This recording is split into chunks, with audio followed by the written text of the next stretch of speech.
Welcome to Sleeping with Sarah. I'm Sarah Albritton. I'm here with my guest, Tema Sall. Hey, everybody. How you doing? Good. How'd you sleep last night, Tema? You know, I had a really good night's sleep, actually. No complaints. Yeah. No terribly vivid dreams. Just a pretty standard night's sleep. I did wake up at 4 a.m. to go to the bathroom, go pee, but, you know. Yeah. Don't we all? Yeah, absolutely. Yeah, so you sounded surprised at that. Do you usually have bad sleep, or... I did sound surprised, didn't I? No, I think as you get older, it's just exciting to sleep through the night, right? Like, because sometimes you wake up at 1, you wake up at 3 or 4 or whatever. The thing that I hate the most is when you have an alarm set and then you wake up like a few minutes before the alarm goes off, you know? Because but then again, you're well rested, I guess. I don't know. And your body is already like, hey, I'm ready for the day even before the alarm. Yeah, exactly. And the alarm's like, I'm here to greet you, but you're up, but whatever. We're here to play, and here's life. So welcome to life. I don't know. Like, I think a lot of creative people, like I said, I say this a lot in the podcast, is that a lot of people have like sleep issues, you know, or trouble sleeping with creativity. Yeah. Or maybe where it wakes you up and you want to be more creative because you're in the middle of the night. Right. Yeah, no, I don't ever feel like I need to like go to my desk and write things when I wake up. I really feel compelled to go back to sleep. But, you know, sometimes you have an idea. I know that sometimes before I fall asleep, like if I actually come up with an idea, I have to write it down. Mm-hmm. I literally put that right on my notes because I believe that about 45 minutes before you fall asleep, you don't remember much of the things that you think of. Oh. Yeah, especially like a new idea. So that's good to know. Yeah. Do you ever read it back and you're like, it's chicken scratch. I can't read that at all. That's why I use my iPhone. I use the notes. Yeah, I pretty much do that. So yeah. I'm very typical creative person, very messy handwriting. Yeah. I think I remember that about you. You told me that in the past. I remember you. Chicken scratch comes from your vocabulary, actually. Yes. Louisville, Kentucky vocabulary there. Well, I would never, pinpoint it because of that. But, yeah. Anyway. But you grew up here. I did. I'm an LA native through and through. The rare LA native, I feel like. I'm a unicorn. What can I say? You know, just that. And also my parents are married and still love each other. So, you know. That's something we have in common. I remember seeing your set the other day because my parents are also very much in love and they flirt and they're very much like I thought that was like a normal how everyone's parents were until I met other parents and I was like, oh, my parents are a lot. It's weird, right? Yeah. Like to see other families that are either not together or like, I don't want to say broken, but just like you and I come from such of that upbringing where it's that model of love. And to see something otherwise is, I don't want to say culture shock, but a little bit of a shock. So yeah, well, my family is like loud and outgoing, and like same. They're very like touchy feely. Like I saw my parents recently, and it was a weekend. It wasn't super long, but there were like no less than 7 innuendo things my dad said about them. You know, so they're very much like yes, very much so. But like very genuinely in love, which for me, I think for a long time was hard because I think that set the standard to be really high because I've seen what like real love is, and if it's not that, then like, you know, not here to play, not gonna waste your time. Exactly. Because once you witness it, I think it's different, you know. Very. And while we're on that subject, because it's funny, speaking of the whole like, you know, coming from a model of love that's so like pristine or just like really wholesome, then trying to navigate the waters of dating out here and like trying to figure that out, looking for love in maybe the wrong places, this, that. I felt for myself for a while, it didn't make sense, some of the people that I was choosing to date, because it's like, wait, why are you doing that? And it's almost like a matter of understanding your self-worth a little bit more. So, you know, after some much needed therapy, I ended up finding the way. So, but yeah, it's interesting how like that kind of all plays into dating, you know, just like with your upbringing and then trying to actually navigate the dating pool yourself. So yeah, for me, I think it was I subconsciously knew that they weren't good enough for me, so I would just like date them because I knew oh, like this person isn't going to be right for me, so I can't get hurt. So like it doesn't, and so I would do that subconsciously. And also, yes, through therapy, I slowly got over my commitment phobia. I am cohabitating with my partner now. There you go. So live-in boyfriend. Hey. But it took a while. Took a while to get to like same. And I think just like trying to figure that out, but also then finding, like I said, finding your way. But I think for me, one of the biggest things was like always going after people that I knew maybe didn't like really feel the same way in return. It's almost like, that challenge as a woman. It's like, ooh, it's something I can't have, but I want it so bad, I had a lot of those like friendships in Chicago, but I was like, at the time I was reeking of desperation, like after a big breakup. Yeah. So like, it was like looking back, I was like, oh God, I was probably, I could see why those people did not reciprocate at the time. And I was like, fair. Okay, I see that. I was still like not over that. And, How long were your relationships that you were in? Oh, well, after I had a long one throughout college and shortly after, and then it ended. It was like a 5-year. That's a long time. That's a half a decade, man. That's a long time. At the age I was at, it was very much a big part of my life. And and it was one of those things. And, like we went on again, off again. Like, so like off. Went to Europe, on again, like chopped my hair off, like did all those the things. Those are two very drastic things. Yes. Yeah, a trip to Europe and then a hair chop. Yeah. Did some solo traveling because he hated flying, like things like that. And hopefully you did some self discovery. I did, and then also like obviously found stand up through my heartbreak, and don't we all? And that's where I really started to find more. But then in Chicago, it was kind of like see somebody for like 3 or 4 months, and like right before they would like use the big word, I would end it. And because the big word as in love. Ooh, it's so big. Okay, yes, I know. By the way, keep in mind, my commitment phobia is so big that the first time I used the term boyfriend was when my boyfriend was in the hospital. Damn. Like it was like a. It only took it to that level. For him to be in critical condition for you to say the word love, huh? To say the word boyfriend. Yes, and next then would have been love. Yes, so I have come a long way. I still get nervous when I walk by a dress shop, but other than that, do you break out into hives too? No, I don't. Then break you're out. growing. I don't break out into hives. You're fine. I've never broken out into hives. I don't think. I don't think I have either. Yeah. I've had some pretty bad rashes though, but that's besides the point. And when did you start stand up? I started stand up my second semester of my senior year at college in Bloomington, Indiana. So it was Indiana University. It was the Funny Bone. It's now the Comedy Attic in Bloomington, Indiana. And that was March of 2009. And it was an open mic. I started because one of my good friends, who's no longer with us, he had decided to do this open mic in town, and he asked a bunch of people to come out and support because it was also technically a competition for second and third prize. And he went up and he did this set, and it was a 5-minute set, and it was his second time ever doing stand-up.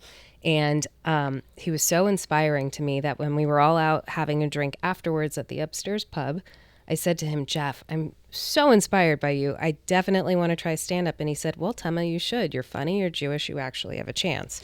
So 2 weeks later, I ended up getting up at the Funny Bone. And I did my first 5-minute set, and I just kept going every Wednesday. That's great. So I caught the bug and then moved back to LA and got into the circuit here.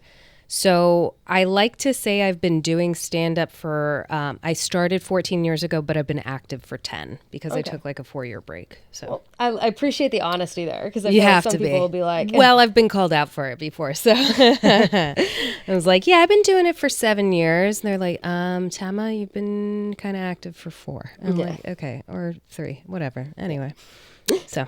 It's interesting that you because Bloomington's not too far from my hometown in Louisville, Kentucky. Right. So I remember going there once, actually. Did you do a derby? What'd you do? No, I went for it was a fraternity prom or a fraternity formal, something like that. Sigma Alpha Mu. My ex-boyfriend from Boca Raton, Florida. We won't say names anyway. I went to. It was in Louisville. Yeah, I remember. You say it right, so. Louisville. Yeah. Guys, how hard is it? None of this Louisville shit, all right? Fuck off with hometown your is Louisville. All right. Educate yourselves. It's Louisville. Why did you choose Indiana of all places? Had to get out of California. You just wanted something different. Well, I really wanted to go to Boston University. I wanted to eat, breathe, sleep, dream nothing but theater and get into the theater program, the School of Performing Arts. Didn't get in. My SAT scores were not up to par, and ended up telling the airplane to just drop me off in the Midwest instead. So I went to Indiana University. So you were a theater major as well. Oh, yeah. I was absolutely. Yes. Come on, we look like theater majors. Yes, yeah, absolutely. Cast me. Okay. No, we, do a new show. We were theater majors. Yeah, exactly. I did theater all throughout my life. Like ever since I was 7 years old. I'm going to do this too. It's fun. Musicals? Musicals, straight plays, comedies, you name it. I mean, I did it all. I was a triple threat. Still am. Mm-hmm. Got it. I definitely dance, act, and sing. I do it all. But that was always my jam. I always loved being on stage. And so when I went to IU, I got my theater degree, but I found stand-up, like I said, my second semester of my senior year. And that was really transferable for me to go from theater to stand-up because I was still on stage. And that was really exciting to be able to have that too.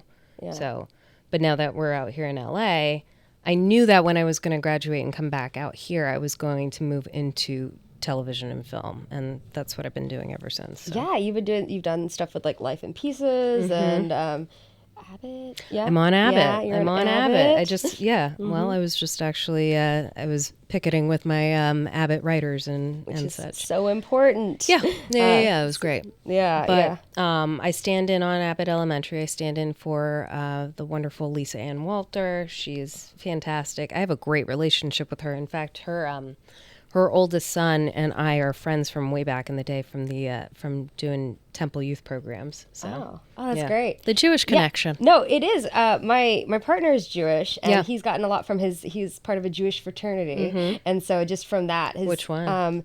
Oh gosh, AE Pi. Sigma Alpha Mu. Okay, there we go. The first one you said. That's the go-to, by the way. Go-to. Yeah, yes. The AE Pi. Yeah. So that's what he did. He's been AE Pi, and it's actually very good for the networking and meeting people out here. And absolutely. And when we looked at places together, we felt comfortable with our building because we saw a lot of mezuzahs, and we're like, there you go. People, all God's children. but and now once in a while we'll get somebody around any holiday that comes and brings us like stuff. Wonderful. Which is always nice. It's like, do you have any? But last time he's like, do you have any children? And we're like, no. Yeah, that's the common question. Of course. Yeah. Do you want children, by the way? I am on the fence. I did go through the egg freezing, so I think yes, a part of me does. Oh, nice. Tell me, give me a little bit of that. So the egg freezing is it was a lot to have it done, but I'm really glad I did it because I know the next several years are probably going to be really pivotal in my career, and I don't want to limit myself, and I also don't want to like freak out and want kids in 5 years and not be able to do it. Sure. And also because the narcolepsy, I take medicine at night that I can't mix, that like no regular person should have, so it's not safe for a baby. Yeah. And if I don't take that, I'll fall down a lot. And so don't want that. I have had specialists tell me that I should never be pregnant. And so I'll have to have someone do the pregnancy part for me. Okay. So I got to be real successful if I want to have kids because that's expensive. But the egg freezing was a lot. I did 2 rounds. One, I got 13 eggs and 9 were the size they wanted.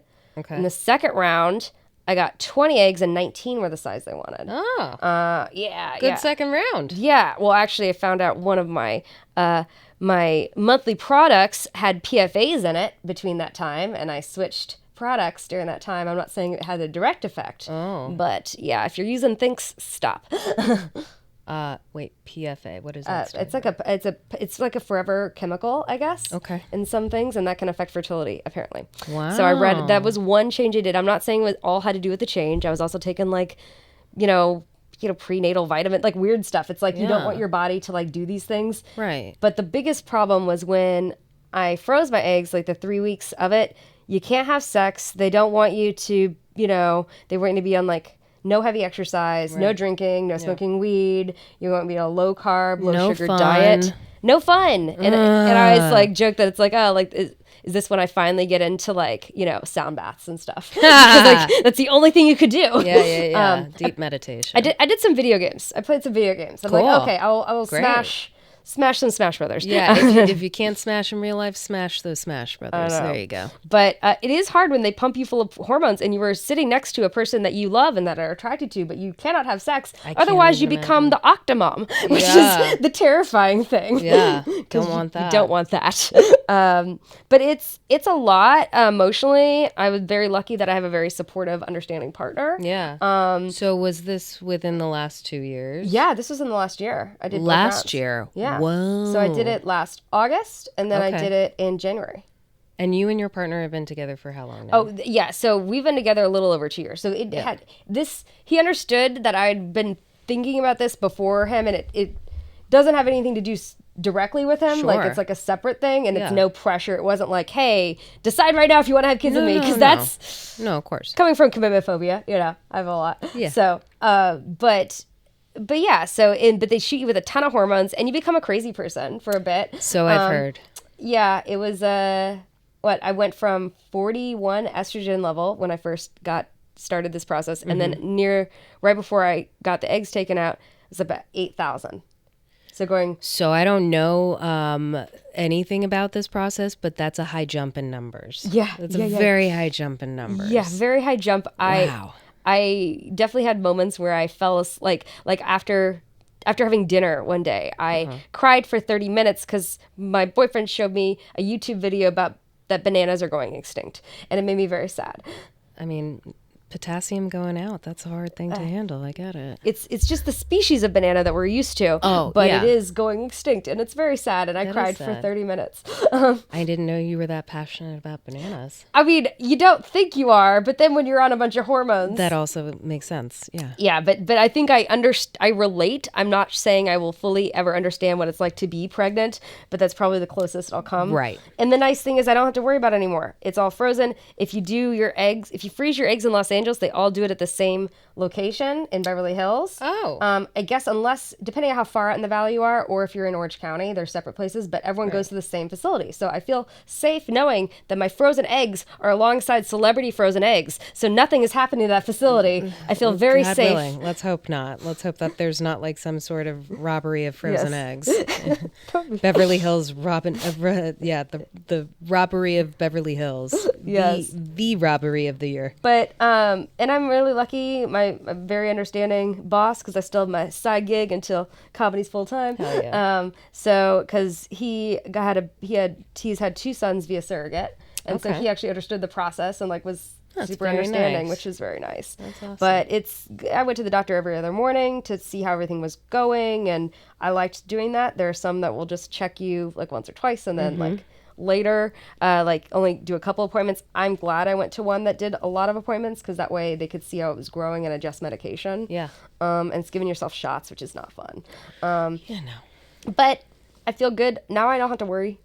I don't have to worry about it. They could be frozen for 15 years. If I want to have kids, then I don't have to worry about it. So I have this whole I did this whole bit about freezing eggs, because we women who talk about freezing eggs, it's like, what do you do with them if you don't end up using them? Like, do you... Oh, there's a contract. So there's a little thing that's like, in the event of your death, who decides what happens to these eggs? Oh, yeah. It was a weird thing. I was like, what do I do? There's a will for the frozen eggs? Well, kind of. It's like, who will decide? And I was like, I mean, I've always had the feeling that I'm going to die when I'm very old. Like, I just... No. Yeah, knock on wood. But in case that isn't the case, it's a very strange thing to have to like figure out, because I didn't want to put my partner, I mean, I love my partner and things are going really great and they're amazing and he's amazing, but I, didn't want to put that pressure either. So I was like, I'm going to put my brother, I'll be like, hey, I'm going to put you, because you could either be like, hey, just completely dispose of them or donate them or whatever, but you have to like make the rule. And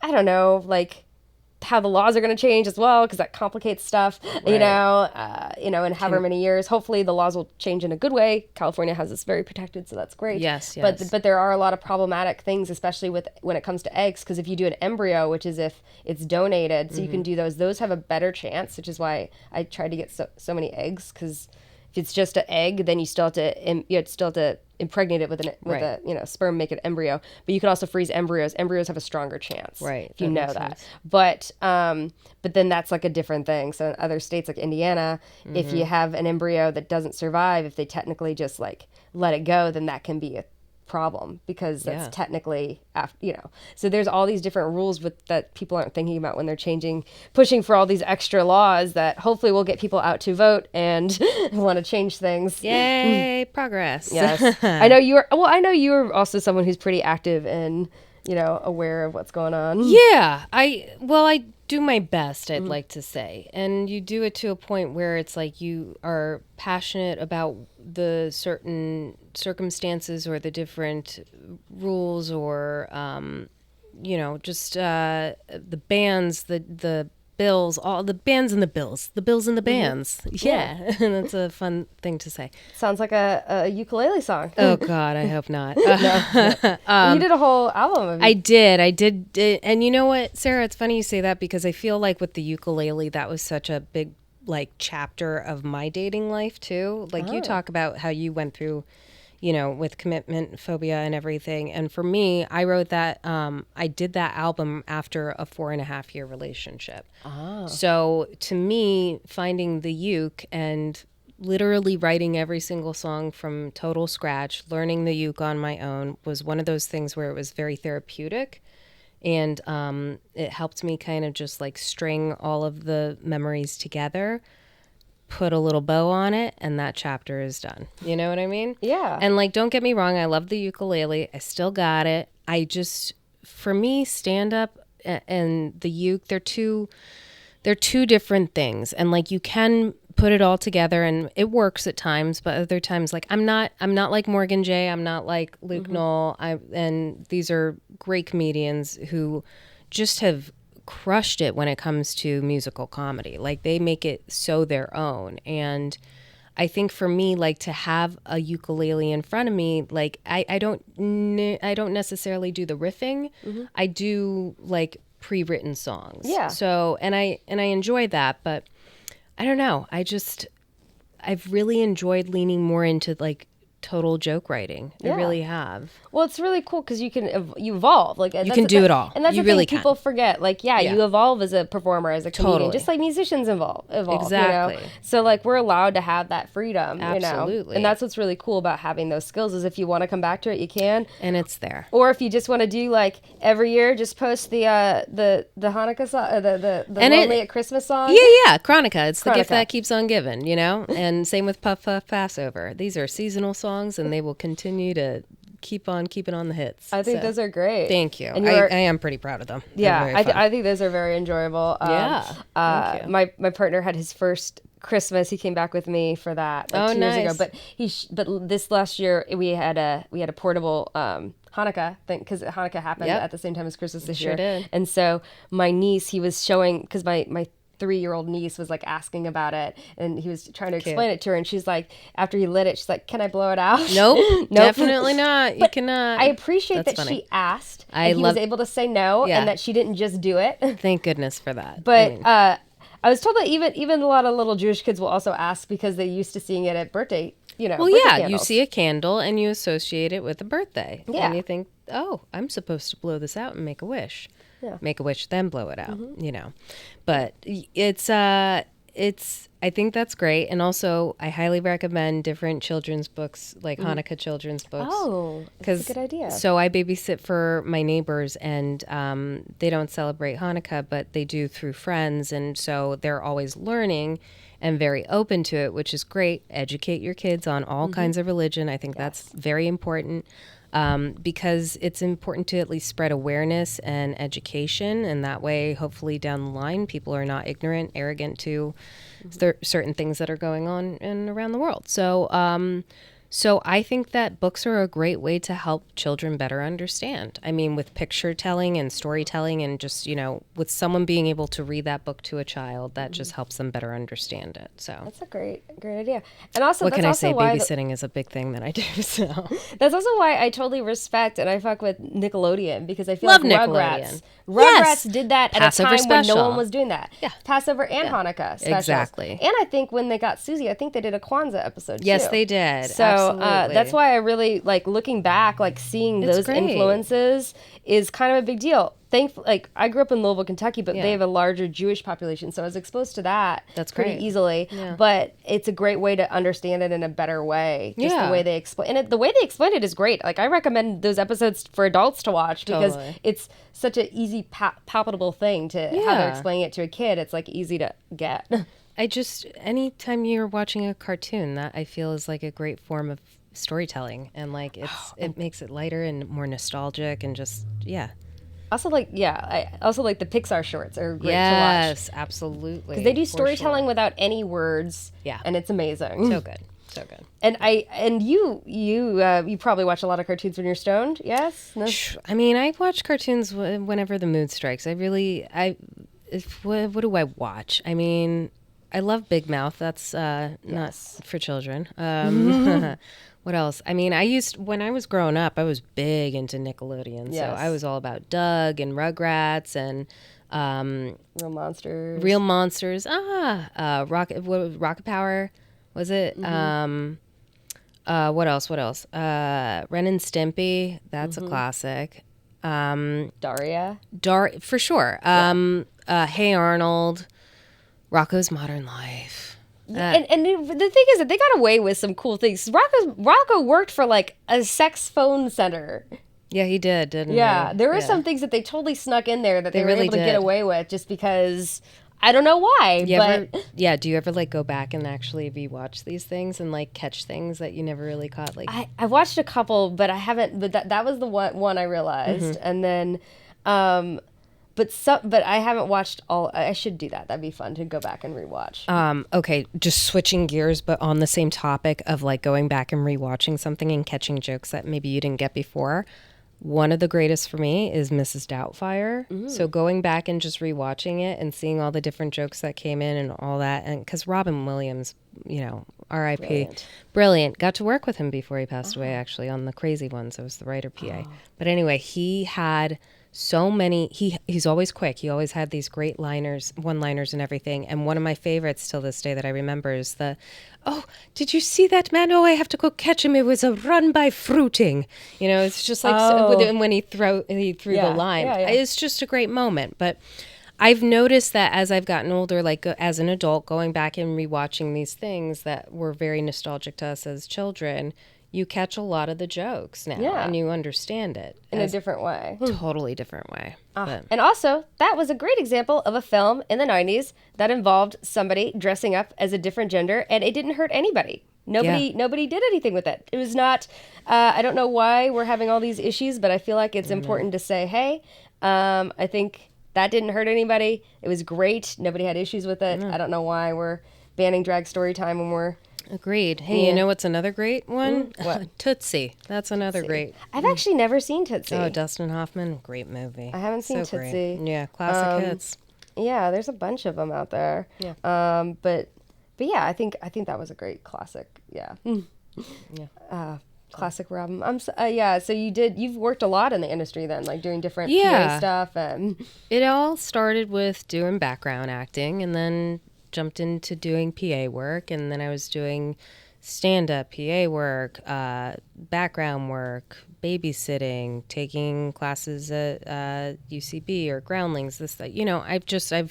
I've done a lot of different things. I've been a writer PA, an office PA. I've been a production coordinator for entertainment marketing. I've really kind of done a whole lot of things, but I've kind of stuck some landing right now in stand-in work, and it's been pretty good and pretty consistent. I am right now working on jumping over that and into the first team work. I'm looking for reps, but it's just I've really enjoyed working in the entertainment industry and getting different experiences because it helps make you more well-rounded and helps you appreciate things better. So, yeah. And with stand-in work, you have to be there every day, just like the actors. So it's like you learn a little bit more. You learn a lot more about it just being there every day. What I tell people is that stand-in work has made me a better technical actor for camera. Like you got to move here. You got to find your light. Like so. anytime I'm in the room to watch a rehearsal, it's usually because it's a marking rehearsal where the camera assistants actually put tape down on the actors' beats, or their like places where they have the beats. So I have to pay attention to those moments, like the first mark, the second mark, the third, whatever, however many marks there are. Sometimes it's not complicated. Sometimes it's very complicated. It just depends on what the scene calls for. But my job is to pay attention to what the actor does, and then basically go through the scene whenever we do a second team rehearsal, just to run through the blocking. On Abbott Elementary specifically, we run through the dialogue, which is great because I get to actually run through dialogue and actually put on my acting hat. I actually get to act on a daily basis there, which is great. But also I'm keeping in mind I'm actually hitting my marks. I'm doing the rehearsal. So the job essentially is to stand on the actor's marks while grip camera and electric set up the shot for the scene. So when I say it's made me a better technical actor, I'm mindful of the lighting. I've learned more about lighting in terms of the key light, the backlight, and just in terms of like needing something like to soften or to make it hotter, whatever. It's just it, and knowing like if an actor turns on one side or the other, like if it's better for lighting that way or the other. It's just there's so many different things, like little right? things for yourself, like do you know which side you like better as well? Yeah, exactly. But to also remain consistent with your blocking is crucial for camera. And not every actor does that, because think about the different jobs that, you know, are around production, like the script supervisor, for example. The scriptie is coming up and like basically saying, oh, well, this pencil was, or this cup was facing the other way, or this paper was facing up, not down. Like, you know, there's so many small things. It's continuity. Yeah, continuity is insane. Like having a good person to check for that. And we definitely do. I mean, we have a great cast and a great crew. We're very lucky. But yes, I say technical because I have to pay really close attention to the technicality of the scenes. Yeah. So. And on top of that, even though it's not my job, it's not expected of me, I get off book. I like to be, just because it also helps me be a better actor. I have been fortunately blessed with a really great memory. So I have the ability right there and then to basically get off book. I do like to read things beforehand just to have an idea. But yeah, that's it's a great gig. But, you know, I'm also ready to like be first team. Yeah. You know? I get what you mean, and but you've gotten other like on camera roles through doing this, and like on Life in Pieces, right? Yes, I got upgraded 3 different times, which was really cool. Oh, cool. It was season 2. I got upgraded to it was an automated voice, like sort of like an Alexa. Season 3, I was a talking toy potty, and then season 4 because no shit. Season 4 because my face hadn't been established on camera. I was like, I asked the creator if there was an opportunity to maybe audition for a role, and there was one that came up, and it was for an art instructor, so I auditioned for it and booked it. You totally fit the art instructor. I do, don't right? It gives very giving. Art instructor gives a lot of gives. Yeah, that's great. So that Life in Pieces was a fine example of really just showing up, working hard, being likable, just, you know, people see what you're doing. And also the fact that I've been doing stand-up, people have been following my career in that for a long time now. And so people are constantly just wanting, what I've learned in this business is that people really do want to help you. Yeah. They really, especially if they like you, they want to help you. So it's like throwing the rope back or paying it forward. It's like, what can you do to help people who, you know, are genuinely doing a good job, you know? Yeah.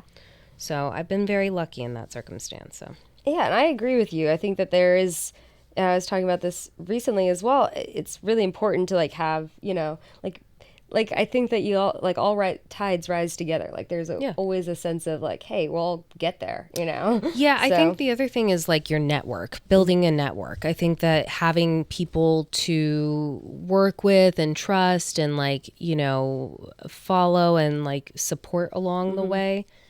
I don't mean to sound like, you know, a cliche or whatever, but like your network is your net worth. And also it's not about what you know, it's who you know. It's not about who you know, it's who knows you. Yes. Yeah. That's a big thing. That I've learned here too. And it's a lot of the there's like back chilling, a lot of other stuff that happens, and I'm learning more about that side of it still, you know.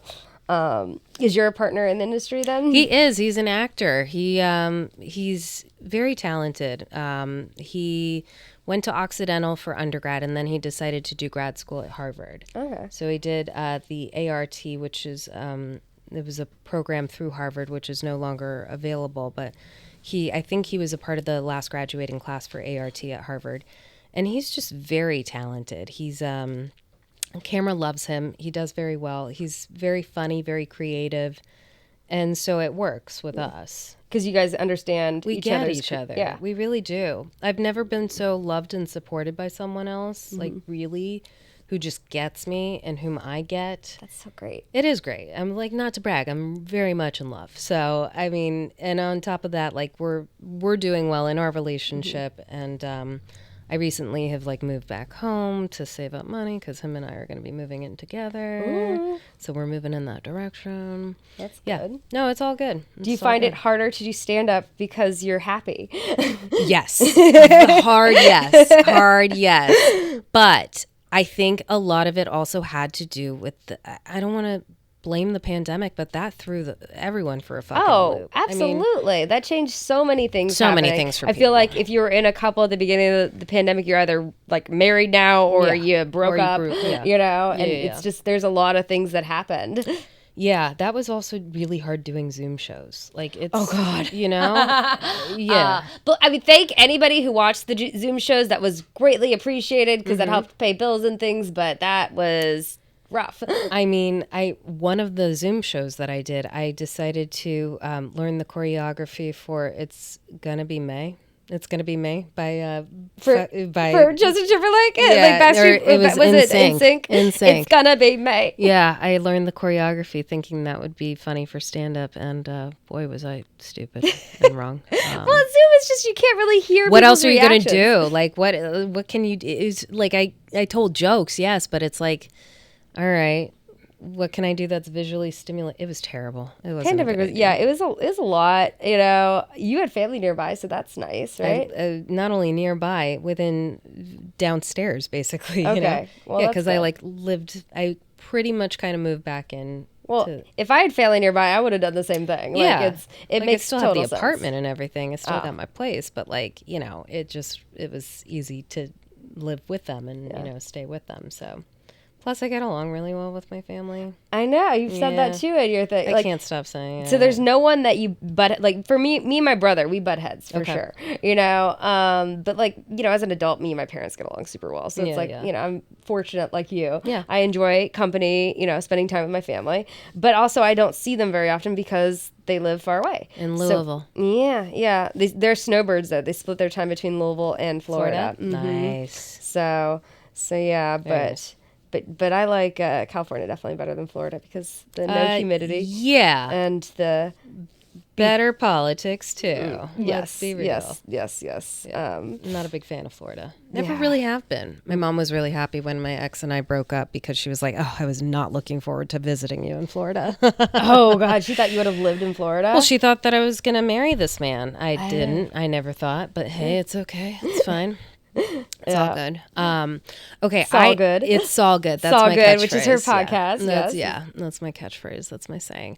Okay, I have to ask you a couple questions if that's okay. Yeah, that's fine. Because it's Sleeping with Sarah, and I know you have narcolepsy. Yes. Can I ask you a couple questions? Yeah, about sure that? you can. Of course. Oh my God, I'm so excited. I'm an open book. Okay, sick. All right. So when were you officially diagnosed with narcolepsy? I was when I was 15, almost 16. Okay. Yeah. Do you remember the first time like falling asleep, or like when was it that kind of? It was just a gradual thing. I started sleeping a lot, and then I had an incident. I think I might have talked about this at a recent podcast. But yes, I had an incident where I fell, where I like fell down. It looked like I fainted in class, and then that's what preempted we've been going to doctors. Let's reach out to a neurologist, and then that's how I got diagnosed. So it's very lucky to get diagnosed early after like less than about 2 years of symptoms. And then, so for narcoleptic, the average diagnosis time is between 10 and 12 years. Yeah. I got it in 2, so that's really lucky. And then had time to be able to figure out my medications and all that before going to school, before going to college, and just had to learn how to cope and deal with it in college, because they didn't have quite as many like programs to help with that, Sure.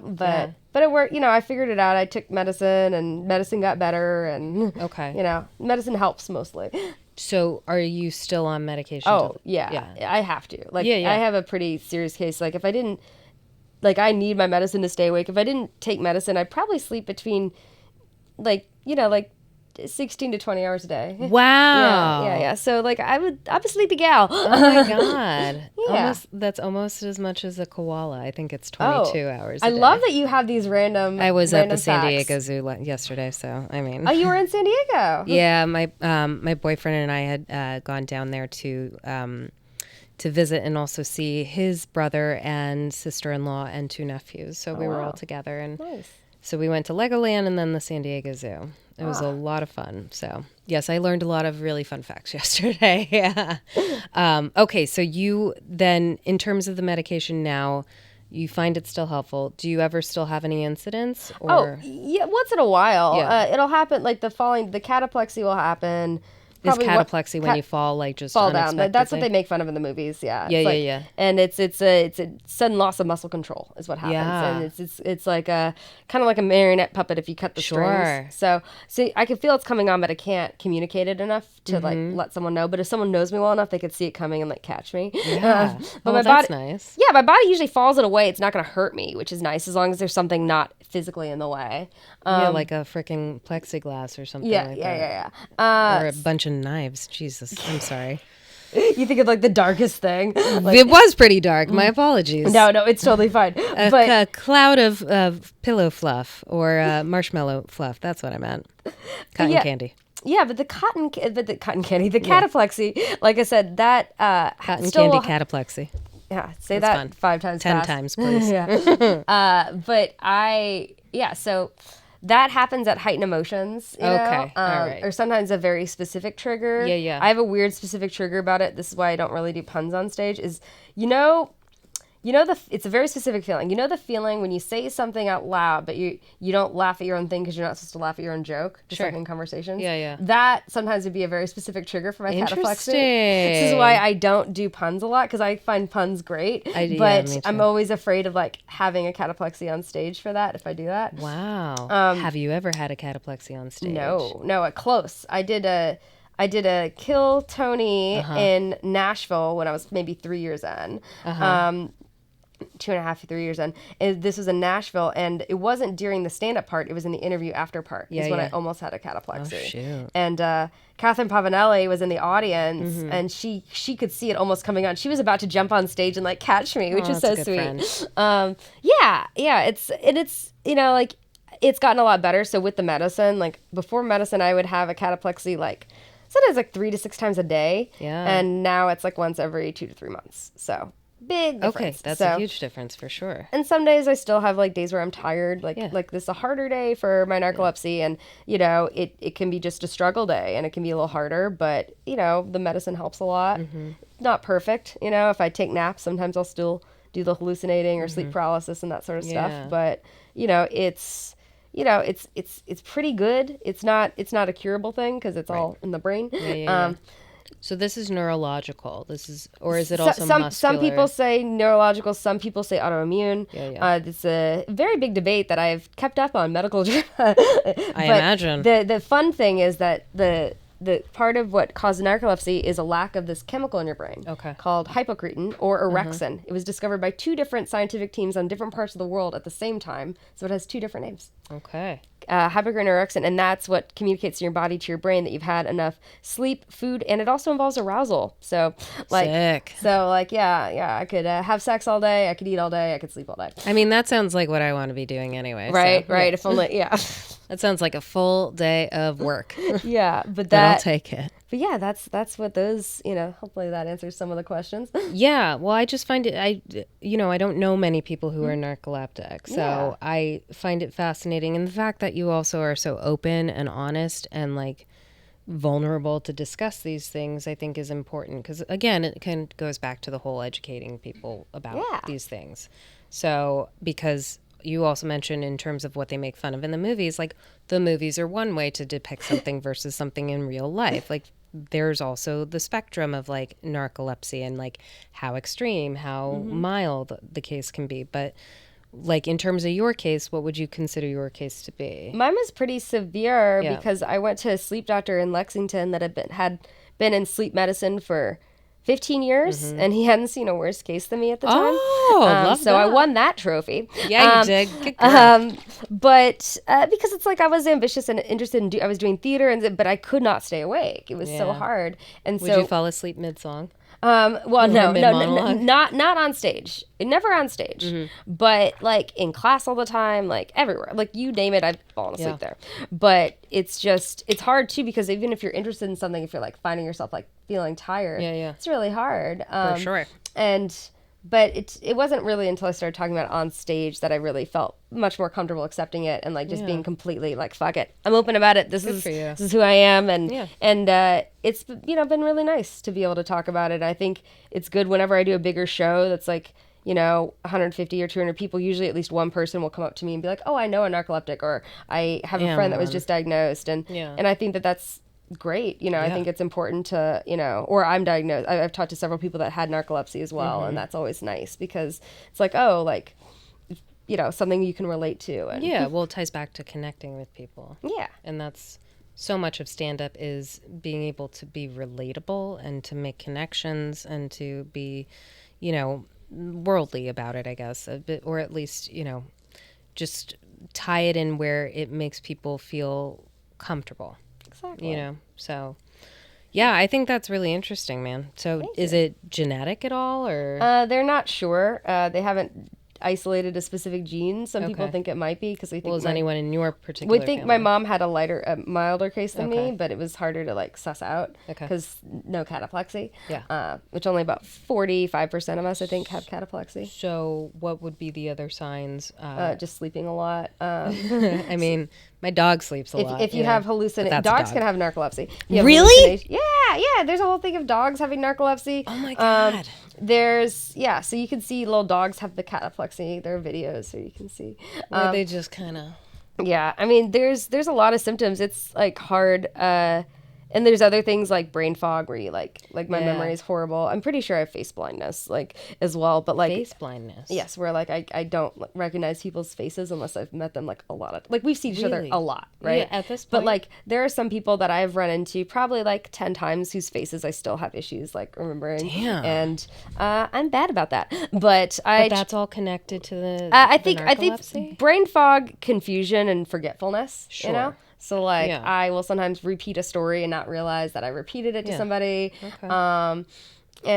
So that's kind of some little things like that. Like, like I have to, like, leaving the house, I probably have to leave the house, like, 5 times because I forget stuff I have to put, Sure. So a little forgetfulness.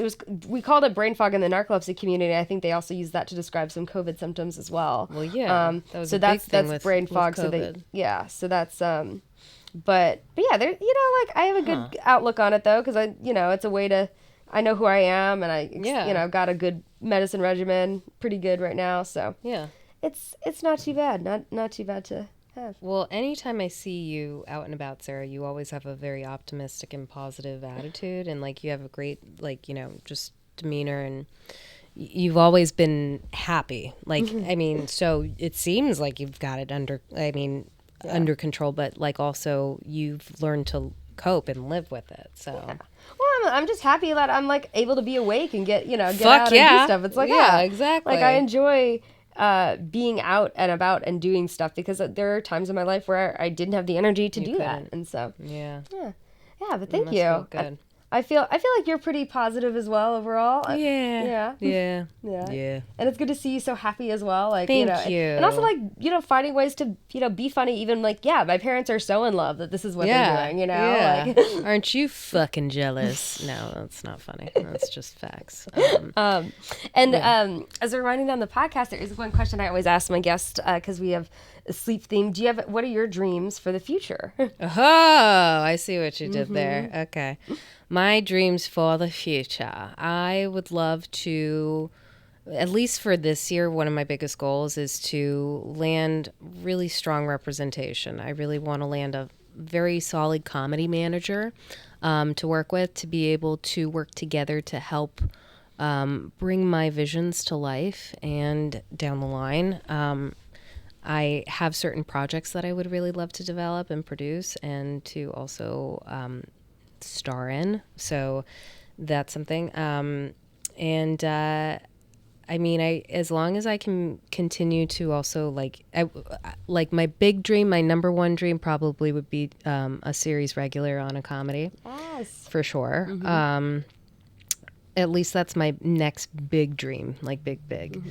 But I know I'm going to work in this entertainment industry for a long time. So whether that also means working with other great actors and comedians, whether it be in television or feature films. Another big one is to play Adam Sandler's daughter in a feature film. Really would love that. So badly. Very specific. Very specific. Adam, if you're listening. Yeah. Who knows? You might hit the hashtag on this. But in any case, and then also to continue podcasting, but really to just be able to entertain the masses. For me, what would be great is to have the career where I'm working as a series regular on a hot comedy, a hit comedy, mm-hmm. a hit comedy that's hot, mm-hmm. which I technically am doing right now. But first team, I want to be. And then also to be able to, on weekends, go out and do comedy clubs around the country, but also the world. I really want to travel around the world. Yeah. Travel is a big thing for me, so to be able to travel around this globe in my lifetime is a big dream. So that sounds awesome. I love those dreams. And I also dream for good health and happiness in my family and my friends, and some resolution in the world mm-hmm. as well. Yeah, just some understanding, some better coexisting. Yeah, those are, I feel like that's a good answer. That's a great answer. That's enough. Awesome. And also, if there's anything for people to find you, if you want to plug the podcast, all this. Sure. So I'm not on OnlyFans, so don't try to search. You can find me on all social media platforms: YouTube, Facebook, Instagram, Twitter. Don't really do Snapchat anymore. You can follow me on those at Tema Sall. And then for TikTok, you can follow me at Tema Sall Official, I think. Mm-hmm. Yeah, that sounds about right. If I forget, then you can just Google me. I don't know. Also, my website, www.temasall.com. And my podcast, which I am too in the process of revamping. So if you want, you can listen to old episodes, and that's available on all listening platforms, iTunes, Spotify. It's called Sall Good. It is called Sall Good. It is definitely Sall Good. Mm-hmm. So, and then I'm, constantly performing. So awesome. Come out and see me, y'all. Awesome. And watch Abbott Elementary as well. Yes, great show. And thank you so much for doing the podcast. Thanks for having me. And this was very comfortable. We always end by saying good night. So good night, everybody. Good night. Thanks for listening to Sleeping with Sarah, where I slept with Tema Sall. You can find her ukulele comedy special, Big Uke Energy, on Amazon. You can also follow her on social media at Tema Sall, TEMASALL, for Facebook, Instagram, Twitter, and YouTube, at Tema Sall Official on TikTok. And you can also go to temasall.com for more information. You can catch me performing all August at the Edinburgh Fringe Fest with my show, Awake and Narcoleptic. If you like the podcast, please rate, review, and subscribe. Follow at Sleeping with Sarah on TikTok and YouTube, and at Sleeping with Sarah Pod on Instagram. Thanks to Josh Bryant for the music. Big shout out to Wolf Ramirez and the team at Jam in the Van. Please follow at Jam in the Van and check out their other podcasts and other live shows. I'll be releasing a new podcast each week, so tune in to find out who I have in bed with me next. If you want to find out more about me, go to sleepysarah.com or follow me on Instagram or Twitter at Sarah Albritton and TikTok at Sarah Albritton Comedy. Until next time, good night. Sleeping with Sarah.